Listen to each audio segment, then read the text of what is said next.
அஸ்ஸலாமு அலைக்கும் வரஹ்மத்துல்லாஹி வபரகாத்துஹு. Welcome back to Bismillah kitchen. Bismillah கிச்சனை நம்ம பார்க்க போகிறது இன்றைக்கி Sunday special kuska, chicken gravy, chicken 65 with தயிர் சட்னி. நம்ம எப்படி செய்கிறதுன்னு பார்க்கலாம். வாங்க வீடியோக்குள்ளே போகலாம். நம்ம சேனலை இப்போ தான் ஃபஸ்ட் டைம் பார்க்குறவங்களா இருந்தால் கண்டிப்பாக சப்ஸ்கிரைப் பண்ணிடுங்க. சப்ஸ்கிரைப் பண்ணிவிட்டு பக்கத்தில் இருக்க பெல்லைக் பட்டனை கிளிக் பண்ணிடுங்க. அப்போ தான் நான் போடுற வீடியோ உங்களுக்கு நோட்டிஃபிகேஷனாக வந்து சேரும். இப்போ நான் 3/4 கிலோ அரிசி, அதாவது 750 கிராம் அரிசி எடுத்திருக்கேன். அரிசியை நம்ம ஃபஸ்ட்டு எடுத்து ஊற வச்சிடணும்.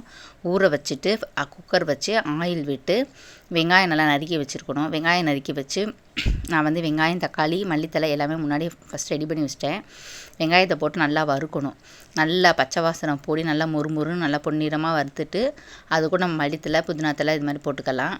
போட்டுட்டு நல்லா வறுத்ததுக்கப்புறம் தக்காளி போட்டு நல்லா வறுக்கணும். அதையும் இஞ்சி பூண்டு பேஸ்ட் நான் முன்னாடியே அரைச்சி வச்சுருக்கிறேன். அந்த இஞ்சி பூண்டு பேஸ்ட்டும் போட்டுக்கிறணும். இஞ்சி பூண்டு பேஸ்ட் நல்லா பச்சை வாடை போய் அந்த எண்ணெயெலாம் திரியிற அளவுக்கு நல்லா வறுக்கணும். அப்போ தான் சாப்பாடு சுவையாகவும் இருக்கும், டேஸ்ட்டாகவும் இருக்கும். நல்லா பட்டை கிராம்பு பொடி போட்டுக்கிறணும். அது கூட தக்காளி போட்டு தக்காளி நல்லா கிறங்குற அளவுக்கு நல்லா வறுத்துக்கிறணும். கூட கொஞ்சம் கரம் மசாலா பொடி போடணும். உப்பு நம்ம தேவையான அளவு போட்டுக்கலாம். நான் ஒரு பங்குக்கு நம்ம 2 பங்கு தண்ணி ஊற்றணும். 1.5 லிட்டர் தண்ணி அளவு எடுத்துக்கலாம். நல்லா ஓரளவுக்கு நுரக்கட்டி வந்தோடனே அரிசியை போட்டு நல்லா 2 கிளறி விட்டு குக்கரை நம்ம மூடிடலாம். 2 விசில் போதும். சாஃப்டாக இருக்கும் சாப்பாடு. ரொம்ப விட்டோம்னா குழஞ்ச மாதிரி இதாகிடும், நல்லா இருக்காது.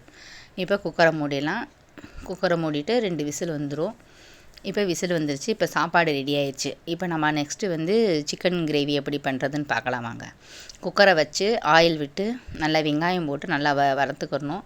அது நல்லா வறுத்ததுக்கப்புறம் மல்லித்தலை போட்டுக்கலாம். மல்லித்தலை போட்டு இஞ்சி பூண்டு பேஸ்ட்டு போட்டு நல்லா பச்சை வாசனை போகிற அளவுக்கு நல்லா வறுக்கணும். வறுத்துட்டு கொஞ்சமாக பட்டை கிராம்பு பொடி, கரம் மசாலா, மஞ்சத்தூள், மிளகாய்த்தூள், அது கூட தக்காளியும் போட்டு நல்லா வறுத்துக்கிறணும். வறுத்துட்டு நான் ஒரு 3/4 கிலோ அளவு சிக்கன் எடுத்துருக்கிறேன். சிக்கனை போட்டு நல்லா வாஷ் பண்ணி வச்சுட்டு சிக்கனை போட்டு நல்லா கிளறிட்டு நம்ம தேவையான அளவு குழம்புத்தூள் போட்டுக்கலாம். குழம்புத்தூள் போட்டு தண்ணி நிறையா வைக்கக்கூடாது, தண்ணியாக வந்துடும். அதனால் ஒரு 1/2 டம்ளர்லேருந்து 1/4 டம்ளர் மட்டும் தண்ணி ஊற்றி ஒரு விசில் இல்லை 2 விசில் போதும்.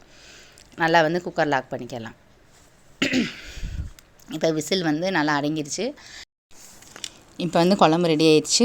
இப்போ 2 ஸ்பூன் மிளகுத்தூள் போட்டுக்கிறோம். போட்டு நல்லா கொதிக்க வச்சு நம்ம உப்பு காரம் நம்ம தேவையான அளவு பார்த்துக்கலாம். இப்போ சிக்கன் கிரேவி ரெடி ஆயிடுச்சு. நம்ம சாப்பாடு ரெடி ஆயிடுச்சு, சிக்கன் கிரேவி ரெடி ஆயிடுச்சு. நம்ம அடுத்தது சிக்கன் 65 எப்படி பண்ணுறதுன்னு பார்க்கலாமாங்க. சிக்கன் 65 நம்ம சமைக்கிறதுக்கு முன்னாடியே மசாலா எல்லாமே போட்டு ஃப்ரீசரில் வச்சுட்டோம் அப்படின்னா நம்ம சமைச்சு முடிச்சு எடுத்து சாப்பிடும்போது பொரிக்கிறதுக்கு கொஞ்சம் வசதியாக இருக்கும். நான் அதே மாதிரி தான் பண்ணுவேன். நீங்களும் அதே மாதிரி ட்ரை பண்ணி பாருங்கள். இப்போ சிக்கன் நான் கழுவி எடுத்து வச்சுருக்கிறேன். அது கூட மஞ்சத்தூள், மிளகாய்த்தூள், கலருக்கான காஷ்மீர் சில்லி போடுவேன். சிக்கன் 65 மசாலாவும் போட்டுக்கரலாம். கார்ன்ஃப்ளவர் மாவு, கூட கொஞ்சம் மிளகுத்தூள், லெமன் வேணால் சேர்த்துக்கலாம். நான் இந்த வட்டு லெமன் சேர்க்கலை. இஞ்சி பூண்டு பேஸ்ட்டு போடுறோம். கொஞ்சமாக ஆயில் விட்டு கார்ன்ஃப்ளவர் மாவு, தேவையான அளவு உப்பு போட்டு எண்ணெய் விட்டு நல்லா பிசைஞ்சு ஒரு 3/4 மணி நேரத்துலேருந்து ஒரு 1 மணி நேரம் வரைக்கும் ஃப்ரீசரில் நல்லா வச்சுக்கிறணும். வச்சுட்டா டேஸ்ட் நல்லா அந்த மசாலையெல்லாம் பிடிச்சி டேஸ்ட் நல்லா ஒரு மாதிரி டிஃப்ரெண்ட்டாக இருக்கும். நீங்கள் ஒருக்கா ட்ரை பண்ணி பாருங்கள். ட்ரை பண்ணி பார்த்துட்டு சாப்பிட்டுட்டு கண்டிப்பாக கமெண்ட் பண்ணணும். மல்லித்தலை போட்டு நம்ம ஃப்ரீசரில் வச்சாச்சு. இப்போ நம்ம சமைச்சு முடிச்சு நம்ம ஃப்ரீசர்லேருந்து இப்போ கறியை எடுக்கிறோம். எண்ணெய் நல்லா காய வச்சுட்டு கறியை போடாமல் நல்லா நம்ம அடுப்பை நல்லா குறைச்சிக்கிறணும். அப்போ தான் கறி அந்த உள்ளெல்லாம் வெந்திருக்கும், வெளியும் நல்லாயிருக்கும். இல்லை அப்படின்னா நம்ம ஃபுல்லாக வச்சோன்னா நல்லா மேலே வெந்துடும், உள்ளே வெந்திருக்காது, மேலே கரிஞ்சிரும். இப்போ நம்ம சேர்த்து வச்சு நல்லா கொஞ்சம் கொஞ்சமாக திருப்பி நல்லா வேக வச்சோன்னா கரெக்டாக வெந்திருக்கும், சாஃப்டாகவும் இருக்கும், டேஸ்ட்டாகவும் இருக்கும். குழந்தைங்களும் நல்லா சாப்பிடுவாங்க. இப்போ நம்ம சேனலை பிடிச்சா லைக் பண்ணுங்கள், ஷேர் பண்ணுங்கள், சப்ஸ்கிரைப் பண்ணுங்கள், மறக்காமல் கமெண்ட் பண்ணிடுங்க. இப்போ சிக்கன் 65 ரெடி ஆயிடுச்சு. இப்போ நம்ம சாப்பாடு எல்லாமே ரெடி ஆயிடுச்சு. நெக்ஸ்ட் நம்ம சாப்பிட்றது தான். வாங்க ஃப்ரெண்ட்ஸ் சாப்பிட்லாம். நம்ம சேனலை பிடிச்சா லைக் பண்ணுங்கள். நெக்ஸ்ட் வீடியோவில் சந்திக்கிறேன். அஸ்ஸலாமு அலைக்கும் வரஹ்மத்துல்லாஹி வபரகாத்துஹு.